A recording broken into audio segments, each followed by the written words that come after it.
आप एक किसान हैं और हाथ में हसिया भी ले, क्या करने आए थे इस हसिया से आप? चारों काटने आए। चारा काटने। तो बताएं कि कल के बजट सत्र को लेकर आप टीवी पे देखेंगे, खबरें देखेंगे तो आप उम्मीद करेंगे, तो क्या चाहते हैं कि टीवी में आपको क्या सुनने को मिल जाए जिससे आपको खुशी हो? जी, महंगाई कम आए चाहिए और खाद बीज टाइम पे किसान को मिलना चाहिए, जरूरत के मुताबिक ये मिलना ही रहा। किसान बहुत परेशान है आज के दाम में। आप बताएं, कृषि यंत्रों को लेकर हम चर्चा करने का प्रयास करेंगे एक बार दादा से। दादा, जो कृषि के यंत्र हैं उनसे उनसे आप कम होना चाहिए, उनके दाम क्या?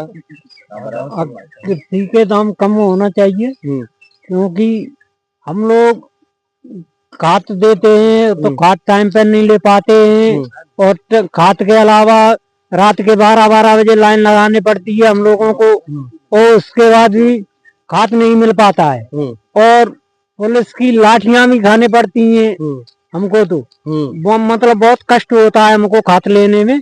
इसलिए शासन से ये निवेदन है कि हम लोगों की खाद की व्यवस्था मतलब हमारे यहाँ जैसे कि सोसाइटियों पे खाद मिलना चाहिए।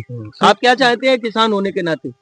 यही चाहता है, जो सुविधा है वो मिलना चाहिए अपन को, क्योंकि किसान एक बहुत कमजोर वर्ग का इंसान है। पूरी साल मेहनत करता है, लास्ट में उसको कुछ मिलता नहीं है।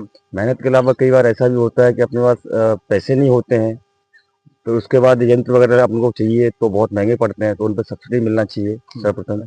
यही सरकार से गुजारिश है अपनी। आप एक किसान हैं, बताएं। और भी लोग हैं, दादा हैं, पता है दादा? इसके बारे में किसान हैं, आप बताएं जरा। जी, यंत्रों पर सब्सिडी मिलना चाहिए। हमको अभी तक कोई सब्सिडी नहीं मिलती है। कितने यंत्र जैसे कुछ भी खरीदे हम तो कोई सब्सिडी नहीं मिलती। उसमें सब्सिडी मिलना चाहिए। गवर्नमेंट जैसे गवर्नमेंट कहती है कि इस पे सब्सिडी है, या हेरो लेते हैं या कुछ भी लेते हैं, रूटावेटर ले रहे हैं, कुछ भी ले, तो कोई सब्सिडी नहीं मिलती है। कहते जरूर है कि सब्सिडी है इस पे और कभी मिलती नहीं है। अच्छा, किसानों की आय दुगनी हो और मुनाफा भी ज्यादा हो, इसके साथ साथ कई प्रकार की सरकार योजनाएं भी चला रही है ना? पशुपालन चला रही है, अन्य खाद बीज के लिए और भी चीजें। तो कहीं ना कहीं क्या लगता है कि आपको और क्या जो सरकार किसान के पास कभी आ नहीं पाती है? बताएंगे जरूर। क्या कि बड़े लोग होते हैं उनके ही पास जाएगी वो। छोटे वर्ग के जो है किसान हैं उनको तो बता दी, उनको कभी मिल नहीं पाती है वो योजना। अच्छा, हाँ, आप बताएं किसान पुत्र होने के नाते। जी, मैं किसानों की जो हमारे क्षेत्र में प्रमुख मांगे हैं नंबर 1 से शुरू करके जो प्रमुख समस्याएं वो बता देते हैं। देखो, सबसे पहले तो सरकार से हमारी नंबर 1 पे मांग ये है, ये हमारा पूरा चंबल ग्वालियर का क्षेत्र है, यहाँ जिसको पीला सोना कहते हैं, सरसों की खेती बहुत मात्रा में होती है। और हमारे यहाँ जो सरकार की मंशा थी, दलहन की देश में बड़ी समस्या थी पूरे देश में, और आज भी विदेशों से दलहन मंगाना पड़ता है भारत सरकार को। चंबल एक ऐसा क्षेत्र है यहाँ दलहन पैदावार में हम बनता जा रहा है। सरसों की खेती के बाद तुरंत ही मूंग की खेती बड़े पर्याप्त मात्रा में पूरे चंबल में होने लगी है। आप सब लोगों को किसान बड़ा तेजी से कर रहा है।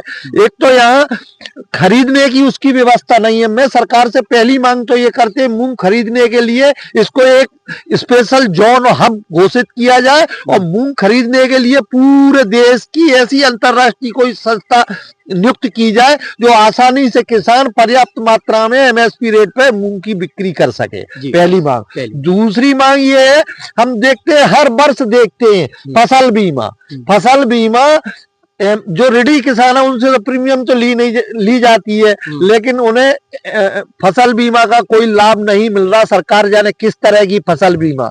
और एक चीज हमारी और जो प्रमुख किसानों की मांगे या क्षेत्र में समस्याएं में नंबर 2 पे आती है, अब जो फसल हमारी मार्च के बाद अप्रैल मई में पकती है, किसान सरसों गेहूं निकालता है, प्रतिवर्ष इस क्षेत्र में आगजनी की विशाल घटनाएं होती हैं और पूरे जिले में थकी बूढ़ी खराब एक या दो एक तहसील पे अग्निशमन यंत्र यहाँ हैं जिन्हें अपन फायर ब्रिगेड कहते हैं। मेरा कहना यह है जैसे 100 डायल की व्यवस्था है, 2, 3, 4, 5 किलोमीटर के ऊपर एक ऐसा पॉइंट 5 किलोमीटर के जहां अगर किसान का कॉल जाता है तो 5 किलोमीटर के दायरे में पर्याप्त वहां फायर ब्रिगेड पहुंच सके। और नहीं तो आज ये है फसल जल के लोग पूरा समाप्त हो जाती है, उसके बाद फायर ब्रिगेड आती है तो फिर वहां आने का कोई औचित्य नहीं रहता, उसका फसल जल चुकी है।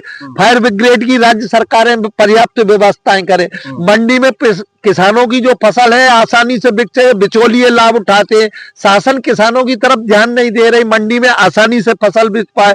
खाद की कालाबाजारी है, आवारा पशुओं की समस्या है। आवारा पशुओं में एक नई और समस्या जो हो गई है ना, अब किसानों को झटका मशीनें जगह जगह खेतों पे उससे निवेश और बढ़ गया। 2 बीघा 4 बीघा या 6 बीघा के खेत पे अगर लगाता है 25-50 हजार की तार और मशीन लेने पड़ते हैं, फिर इलेक्ट्रिक बिजली का बिल भरना पड़ता है। लंगर घटने की अपेक्षा सरकार बेचारी नहीं और कर रही है। गौशालाएं हैं, उनके लिए फंड नहीं आता है तो वहां पर्याप्त व्यवस्थाएं नहीं है, जो किसानों की मूल समस्या है ना। और सब्सिडी तो आप इतनी समस्या बता रहे हैं तो सरकार कर क्या रही है फिर किसानों के लिए? तो सरकार जो बता रही है किसान केवल वोट का जरिया है क्या? बिल्कुल आप बताएं। बिल्कुल किसानों को तोड़ने के लिए सरकारों ने नए तरीके निकाल लिए हैं। उनने अपना वोट जो किसानों की तकलीफ या देश की जो मूल समस्या है ना, उन पे तो सरकार नहीं। वोट के समय एक बड़ी राजनीतिक पार्टियों ने एक हथियार बना लिया है जातिवाद, वो उसी हिसाब से अपने प्रतिनिधि उतारेंगे और वो इस तरह का घोल उन्होंने पिला रखा है। उस हिसाब से किसान वोट के समय रहेगा ही नहीं मिलने की, ये हमारी जात का प्रतिनिधि है, इसको हम दे जाए वोट, इस हिसाब से उनको वोट मिल जाए। इसका फायदा उठा रही है सरकार और सरकार के चुनने वाले जनप्रतिनिधि है कि किसानों के साथ जातिगत समीकरण बैठाने की बात कर रहे हैं भाई साहब। तो क्या इस तरह से किसान उस समय जाति और समूह में बंट जाता है?